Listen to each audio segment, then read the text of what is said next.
The kitchen rebuild continues, and this afternoon we're looking at how to fit a wall cabinet around that boiler. This is the thing we're fitting. Don't quite know how it's going to work out yet. We're going to have to work around those pipes, and obviously that calendar's going to have to be moved. Well, here are the components for the 1 metre wall cabinet that we hope to fit around this Worcester boiler. Now, in all honesty, I have no idea how you do this, whether you take each segment and try to cut it around the pipe work, or whether you build the whole thing and then start hacking about at it. But obviously our wall cabinet's going to come down here somewhere, and then across here we're hoping. Right, we've made a couple of cuts and indentations.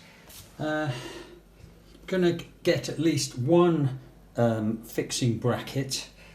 You need a microscope for this one because it needs to be 27.5 millimeters off the side wall and 56 millimeters down. So, and it's going to hook on this thing here. My God, it looks like a couple of bottle tops compressed. Now, so 27.5. I think I've got that right. It might be half a millimetre out. I guess the drill gods were with us this time and we got lucky, straight into a nice solid brick. Right then, this is the bottom. This is the left hand side looking from the front. That will be the top. That's going to go around the boiler flue. And this is the right hand cheek, the only place where we've actually got a fixing. Right, that's our wall cabinet constructed, the best I can do it, in a way which will house an existing boiler. It has taken a little bit longer than anticipated, of course, like all these things do. What I did do is put a little bit of PVA glue around my new cuts. I'm not quite sure why, but it might be helpful at some point. What else I did was cut the back panel down. Right, I'm going to pick up our wall unit now and see if it actually does fit around the boiler.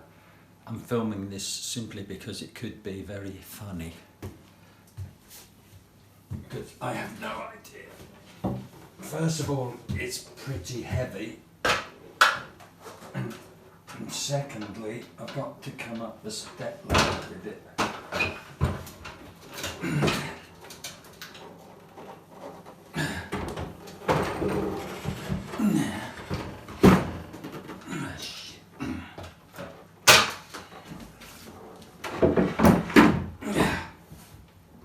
Yes.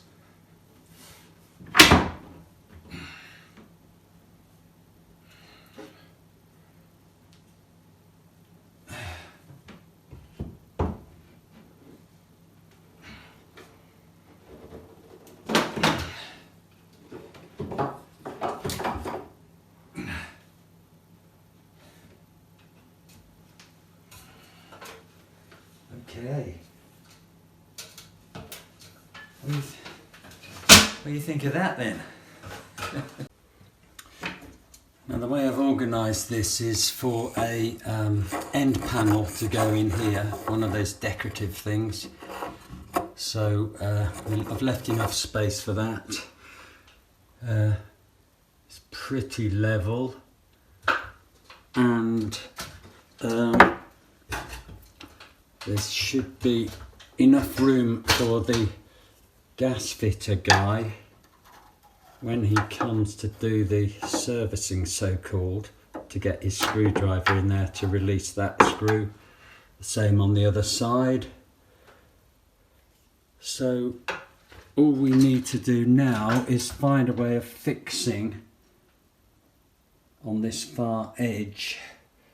Well, okay guys, full disclosure, we are nowhere near as clever as we thought we were, because I've just figured out that the hinges are going to foul the casing of the boiler.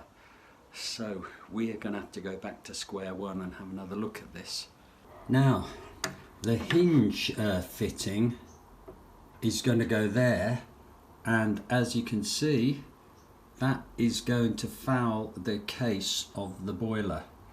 Right, we've made these adjustments. I suppose that's taken an extra half an hour, but hopefully you'll be able to learn by my mistake here, guys. Anybody trying to fit a cupboard around a boiler.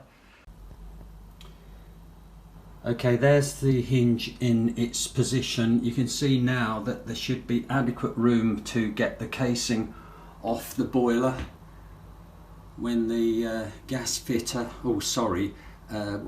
what do they call themselves? Heating engineer these days.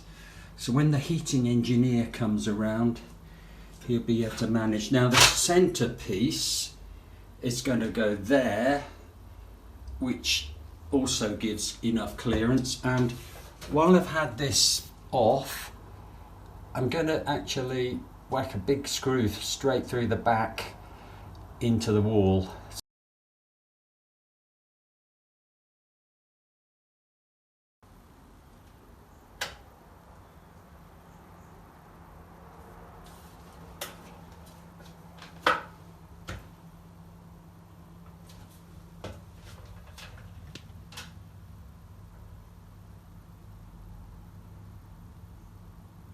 Well, thanks for watching, guys. I hope you found that reasonably interesting, and you'll be able to avoid the mistakes you've seen me make here today.